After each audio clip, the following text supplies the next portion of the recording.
Rigathi Gachagua is insisting he is a leader of the Mount Kenya community. In fact, unlike any other person who has had the privilege of being looked upon as a leader of the Mount Kenya community, Gachagua claims that title himself. It's not other people who say it, it's him. And maybe that's who he is. The problem is that with this self-entitlement and how well he speaks, he's managed to start convincing some people within the community and some people outside the community that maybe he is.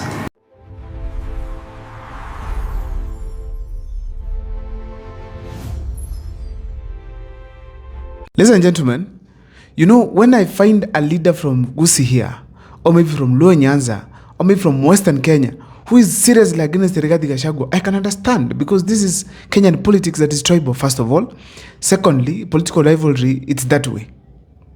But now when I find a leader from Mount Kenya, to be specific, the county of Rigathi Gachagua, someone who was recently an ally of Rigathi Gachagua, attacking him, I fail to understand what's the issue.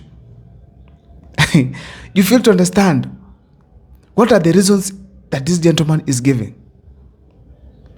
And when I look at him from a distance, his form of criticism is directed to Rigathi Gachagua. Not even William Ruto, not even anyone else. It's just Rigathi Gachagua. Yet, he's claiming to be in opposition.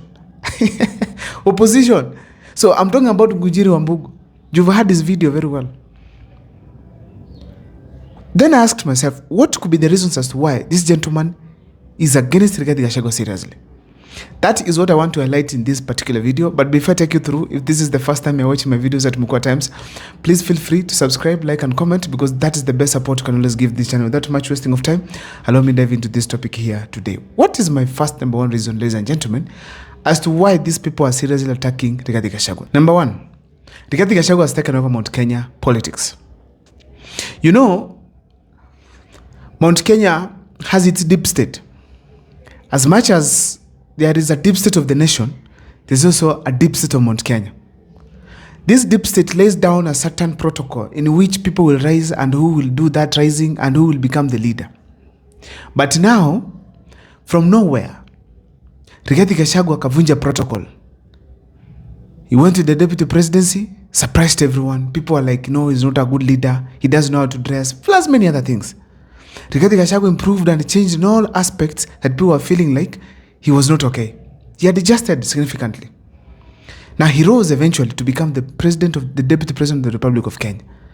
As he was in the deputy presidency seat, the entire opposition, or even the deep state of Mount Kenya, did not see the gap of a kingpin, of the leader of Mount Kenya, to speak the issues of the people of Mount Kenya. They were still dilly-dallying. Rigathi Gachagua got impeached and came to the opposition and found those people dilly-dallying, the likes of Jubilee people. So upon coming to the opposition, or maybe outside government, Rigathi Gachagua took over the Mount Kenya politics.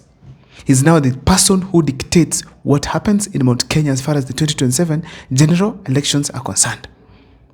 He is directed by the electorate, but he dictates the leader, where we are heading to, because that is the voice of the people now. So the deep state of Mount Kenya were like, wait, this guy, no. No, he cannot be here at this point. Where did he come from? Who is he? It's not possible. So basically, according to me, I feel that Rigathi Gachagua broke the protocol by rising to a level that he wasn't supposed to be, by becoming the leader of Mount Kenya. Ladies and gentlemen, apart from that, you know, you can see Rigathi Gachagua was recently a member of parliament for 5 years. After 5 years, this gentleman positioned himself in a way that you could not get rid of him, and he became the running mate for the president, that is William Ruto, during that time. So, ladies and gentlemen, that kind of a rise, it sometimes also baffles people. People are like, you're just a junior member of parliament for the first term. You just became the deputy president. Now here you are dictating what is happening in Mount Kenya. Who are you? So those are the questions that are making someone like Gujiri Wambugu to go against Rigathi Gachagua. There's no other big magic. You know, in the Kenyan politics, we should not overthink. We must take things the way they are. So here, when it comes to the issue to do with Mount Kenya, no, Rigathi Gachagua is always championing for the people of Mount Kenya. Always talking of their unity. And Gujiri Wambugu knows very well A united Mount Kenya is strong. And that's their strength. So Rigathi Gachagua is doing the right thing. So when he opposes Rigathi Gachagua, what is he up to? What is his alternative? That's what I'm saying here. That he cannot have genuine reasons, honestly, to push Rigathi Gachagua away. It's not possible. He should be right now educating the public on the issues to do with how the government is developing policies, what type of policies to develop. Now is focusing his arsenals to Rigathi Gachagua. And this is the Jubilee Party that they want to be considered in Mount Kenya. Honestly, how? I feel that also Rigathi Gachagua has interfered with the plan that was laid in place. That after Uhuru Kenyatta, there could be someone else who was coming in. And this person is not Rigathi Gachagua. So Rigathi Gachagua should not be there. How do they get him out of that place? And I'm telling you, Rigathi Gachagua is very, very far much aware of this kind of a plot. So, what did Rigathi Gachagua do in return? First, he started championing the interests of the people of Mount Kenya. For those who remember, 1 man, 1 vote, 1 shilling. He moved from there, stopped dividing Mount Kenya. He moved from there, stopped hurting the people of Mount Kenya. He advanced, don't sack, don't dismiss Martha Koome. He started campaigning to unite the people of Mount Kenya. When leaders like Wanyama were attacking the people of Mount Kenya that they cannot get the presidency again, we are not going to accept for one tribe to think that they have a birthright to be at State House. Rigathi Gachagua was up and said, William Ruto, tell your men for fungi midomo. So ladies and gentlemen, it continued like that until Rigathi Gachagua developed a party called the DCP party. DCP! DCP! This party has taken over the Mount Kenya region and it's expected to dominate in 2027. As if that was not enough, Rigathi Gachagua, US.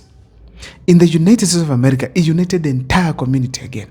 My community has really spoiled me. I'm so proud. The love and the affection my people have shown me. You know, I feel like I could stay here forever. It's only that niko na kibarua nyumbani. So in a nutshell, Rigathi Gachagua saw the plot by some of the deep state of Mount Kenya region. And he advanced above. And right now, one thing that pains them more, it is that Rigathi Gachagua now has the support of the local mwananchi. I'm telling you, what Rigathi Gachagua says, the moves he's making are informed by the Saudi ground. If that could not be the case, right now Rigathi Gachagua could not even be speaking. He could not. So the fact remains that Rigathi Gachagua, in a nutshell, is having the powers that are given to him by the people of Mount Kenya based on his positioning. While others were sleeping, he came up and took over the space. Politics, nothing is given to you. You take it up. So those are the few reasons I feel strongly that made Ngunjiri Wambugu, the former Nyeri Town MP, really to quit DCP, to quit Rigathi Gachagua's side, to go and form a podcast, literally to attack Rigathi Gachagua. And then now you wonder, what is the intention of the Jubilee Party? Because I feel if they want to coexist with other opposition leaders, Rigathi Gachagua being one of them, lazima heshima idumu. I don't know what's your take, whether this is democracy or probably it's just a plot to bring down Rigathi Gachagua.